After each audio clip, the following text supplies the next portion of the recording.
Every Monday morning for 53 years, I unlock the same door at the same time. 6:15 a.m. Benedetto's Fine Shoes, Bay Ridge, Brooklyn. I'd flip on the lights, put the coffee on, and start setting up for the day. And I loved it. Most days I genuinely loved it. The smell of leather, the rhythm of the work, the customers who became friends over decades.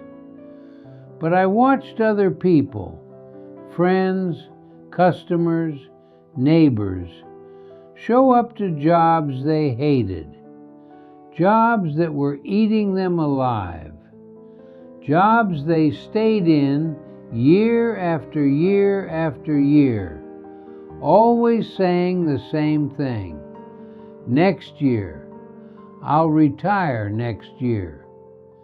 And then next year came, and they said it again and again, until one day they couldn't say it anymore because they were dead. My name is Salvatore Benedetto, and I want to talk to you about retirement.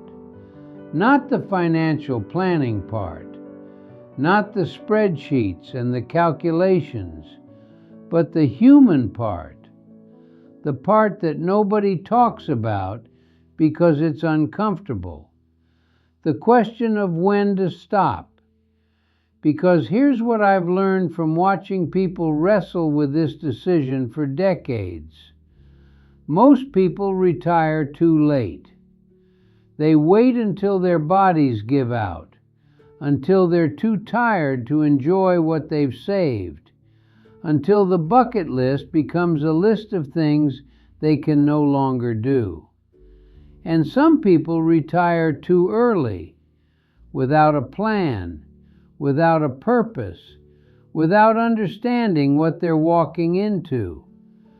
But some people get it exactly right. They leave at the perfect moment. They have the money, the health, the clarity, and the courage to step away while they can still actually live. So how do you know which category you're in? I've got 5 questions for you. If you can answer yes to all 5, honestly, not wishfully, but honestly, then stop reading retirement blogs and start writing your resignation letter. Let's go. Question 1. Have you been putting your life on hold? I had a customer named Arthur Brennan, postal worker. Came into my shop every few months to get his work shoes resoled. Same black Oxfords, worn down from walking his route. Arthur talked about retirement the way a prisoner talks about freedom. When I retire, he'd say, I'm going to take my wife to Ireland. Her grandmother was from Cork. She's always wanted to see it. He said this for 15 years. 15 years of when I retire. And then one day, it was a Tuesday, I remember, because Tuesdays were slow. Arthur's wife came into the shop alone. She wasn't there for shoes. She was there to tell me Arthur had died. Heart attack. 3 months before his planned retirement date. They never went to Ireland. She buried him with a photo of Cork in his pocket, a place he never saw because he was always going to go next year. So here's my question for you. What are you waiting for? Not in a vague, inspirational poster way. I mean specifically. What trip have you been postponing? What hobby have you been putting off? What person have you been meaning to visit? And more importantly, why? I understand that life has obligations, bills to pay, responsibilities to meet. You can't just abandon everything and go chase butterflies. I'm not naive. But there's a difference between I can't do this right now because of genuine constraints and I keep telling myself I'll do it someday while someday never comes. If you've been deferring your life, if you've got a list of things you're saving for retirement that keeps getting longer while you keep getting older, that's a sign, a serious one. My wife Gloria used to say, "Someday isn't on the calendar, Sal." She was right. Check your calendar right now. Monday, Tuesday, Wednesday, no someday anywhere. So here's what I want you to do. Pick one thing you've been putting off, and put it on the calendar, not someday, a real date. If you can't do that, if you can't even commit to one thing, then what makes you think retirement will be any different? You'll just keep deferring forever. But if you've answered yes to this question, if you realize you've been putting your life on hold for too long, then let's move to question 2. Question 2. Is your work hurting your body? I knew a man named Vincent Caruso, worked at the Navy Yard for 32 years, welder, good money, good benefits, brutal on the body. Vincent had a bad back by 40, bad knees by 50. By the time he was 60, he walked like a man 20 years older. He'd come into my shop and lower himself into the chair like he was afraid something might break. I asked him once, "Vinny, why don't you stop? You've got enough years in. You've got the pension." He shook his head. "Can't afford it. Kids still need help. House isn't paid off. Maybe in a couple more years." A couple more years turned into 5, then 7, then 10. By the time Vincent finally retired at 67, his back was so bad he could barely walk to the mailbox. The fishing trips he dreamed about, couldn't sit in a boat for more than an hour. The golf he wanted to play, 3 holes and he was done. He'd traded the best years of his health for a few more years of income, and the math didn't work out. It never does. So here's my question. What is your job doing to your body? Not just the obvious stuff, the bad back, the sore knees. I'm talking about the slow damage, the sleep you're not getting, the stress that's eating at you, the blood pressure that keeps creeping up, the weight you've gained because you're too exhausted to exercise and too stressed to eat right. I ran my own shop for over 50 years. I know what work does to you. My hands are gnarled now. Arthritis from decades of stitching and cutting. My eyes aren't what they were from years of close work in bad lighting. Every job takes something from your body. That's the trade. But there's a difference between normal wear and a job that's actively destroying you. If your work is making you sick, really sick, not just tired, then every year you stay is a year you're stealing from yourself. And here's the cruel math nobody wants to talk about. The money you're saving by working those extra years, you might end up spending it on medical bills. Or worse, you might not live long enough to spend it at all. I'm not telling you to quit tomorrow. I'm telling you to be honest about what's happening to your body. And if the answer is, my job is killing me slowly, then that needs to factor into your decision. So, have you answered yes? Is your health suffering? Then let's move on. Question 3. Are you missing the people who matter? This one hits close to home for me. When my children were young, I worked 70-hour weeks, sometimes more. I told myself I was doing it for them, providing, building something, making sure they'd have opportunities I never had. And that was true, partially. But it was also an excuse. Because the truth is, after Anna Maria died, work was easier than being present. Cutting leather was easier than feeling. The shop was a place where I could control things. Home was a place where I was reminded every day of what I'd lost. So I worked, and worked, and worked. My sister Rosa raised my children more than I did. She was the one who heard about their days at school. She was the one who helped with homework. She was the one who was there. I was there for the big moments, the plays, the graduations, the milestones.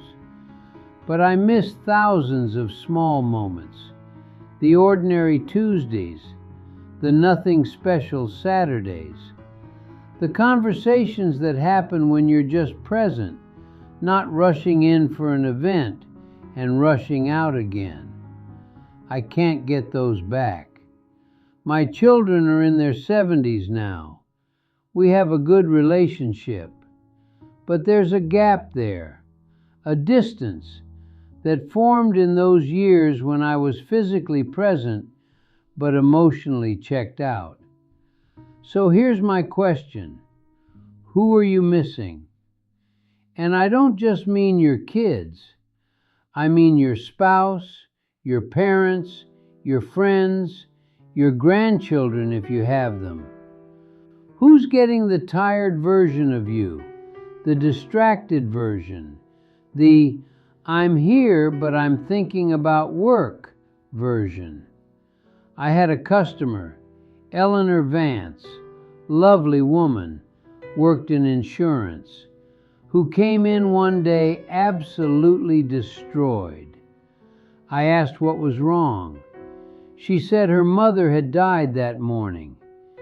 And then she said something I've never forgotten.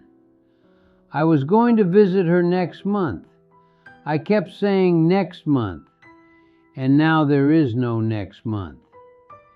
Eleanor's mother had been asking her to visit for 2 years.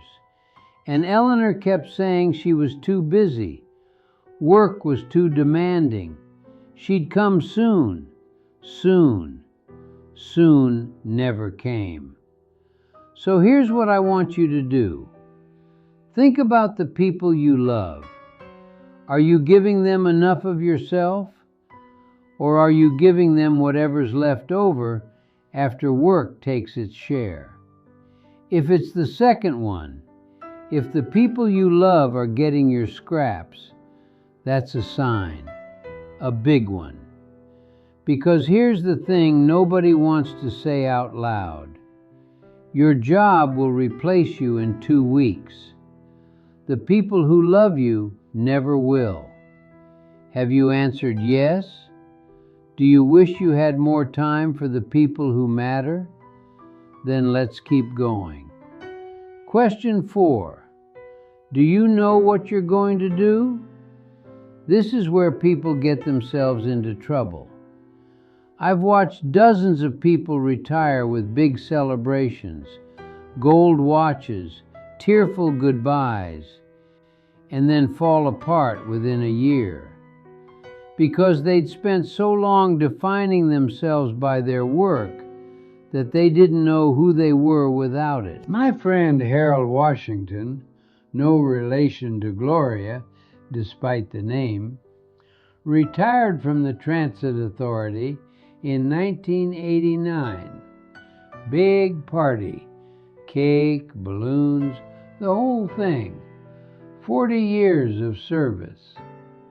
I saw him 6 months later. He looked terrible. Lost weight, and not in a good way. Eyes dull, shuffling when he walked. "Harold," I said, "what's going on?" He shrugged. "I don't know what to do with myself, Sal. I wake up and there's nothing. No schedule, no purpose, nothing." Harold's wife told me later that he'd started drinking in the afternoon, just to pass the time, just to fill the hours. He died 3 years into retirement. Officially, it was liver failure. Unofficially, he died because he didn't have a reason to live. So here's my question. Do you know what you're going to do with your time? Not a vague idea, not "I'll figure it out when I get there."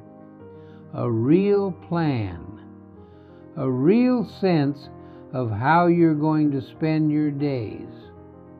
Because retirement isn't a vacation. Vacations end. Retirement is the rest of your life. And the rest of your life needs structure. Not the rigid structure of a job, but some kind of rhythm, some kind of purpose. When I finally stepped back from the shop full time, I was in my mid-80s by then, I knew exactly what I was going to do. I was going to spend time with Gloria. I was going to travel while we still could. I was going to keep making shoes, just slower, just for fun. I was going to read the books I'd been putting off. I was going to call my daughter every Sunday and actually talk, not just check in. I had a plan. Harold didn't. So here's what I want you to do before you retire.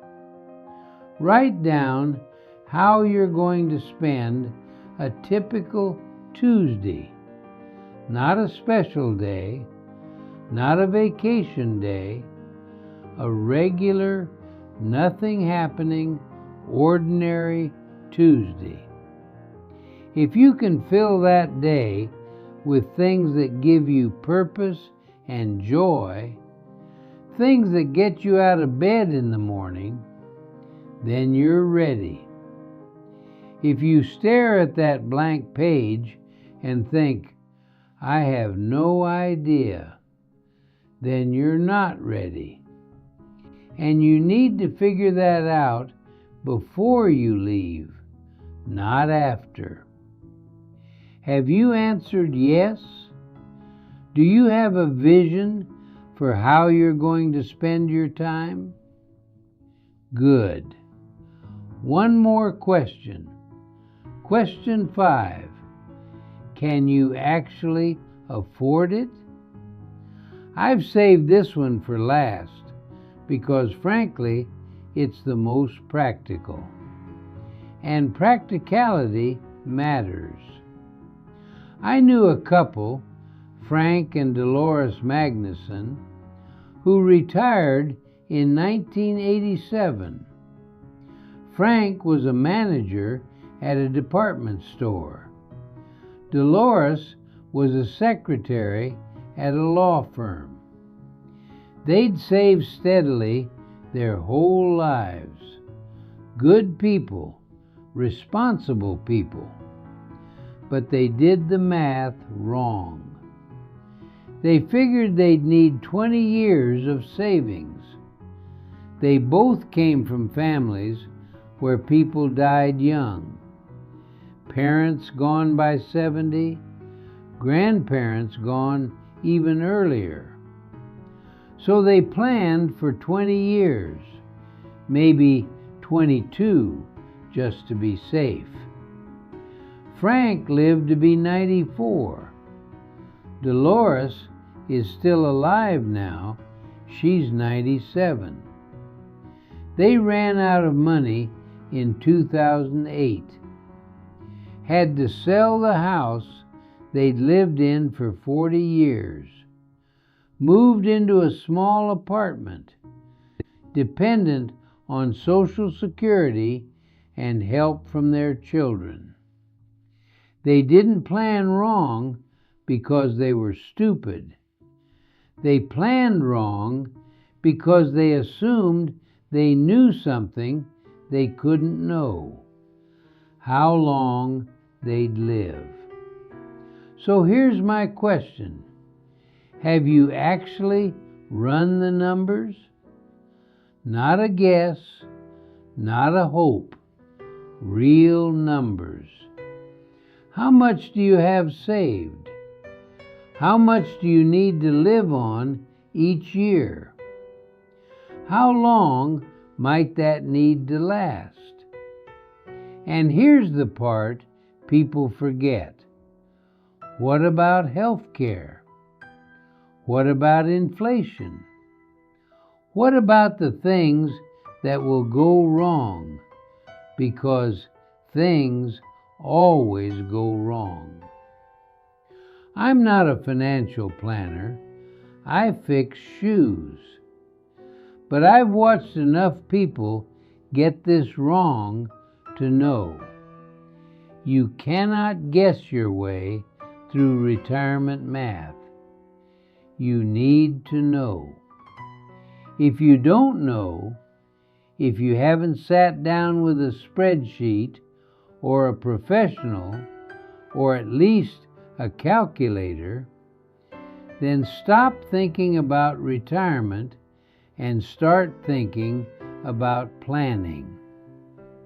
And if you do know, if you've run the numbers and they work, then you're ready. So there they are, 5 questions. Are you deferring your life? Is your work hurting your body? Are you missing the people who matter? Do you know what you're going to do? Can you afford it?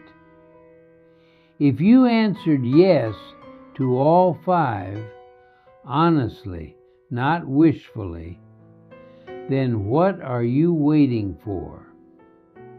I'm 106 years old. I've watched people work until they dropped and regret it. I've watched people retire too early and regret that too. But the ones who got it right, they didn't wait for permission. They didn't wait for the perfect moment. They looked at their life, asked themselves hard questions, and made a decision. Let me tell you one more story before I go. There was a woman named Patricia Holloway. Came into my shop for years. She was a librarian at the public library on 86th Street. Sensible shoes, sensible coat, sensible everything. Patricia retired in 1995 at 62. Her colleagues thought she was crazy. She could have worked another 5 years, gotten a bigger pension, but she said no. She was done. I asked her once why she left when she did. She said, "My husband has Parkinson's. The doctors say he's got maybe 10 good years left. I can have those years with him, or I can have a bigger pension. I choose him." Patricia and her husband traveled for 8 years, saw places they'd dreamed about their whole lives, were together, really together, not just passing each other at the end of exhausting days. He died in 2003. She told me afterward that she didn't regret a single dollar of pension she'd given up. Not one. "I have the memories," she said. "You can't buy those." That's what this is about. Not spreadsheets, not optimal claiming strategies, not squeezing every last penny out of a system. It's about knowing when to stop, knowing what matters, having the courage to choose the life you want instead of the life you're stuck in. If you can answer yes to those 5 questions, the choice is clear. Stop waiting. Stop deferring. Stop telling yourself you'll do it next year. Put in your notice. Go live your life while you still can. Arrivederci.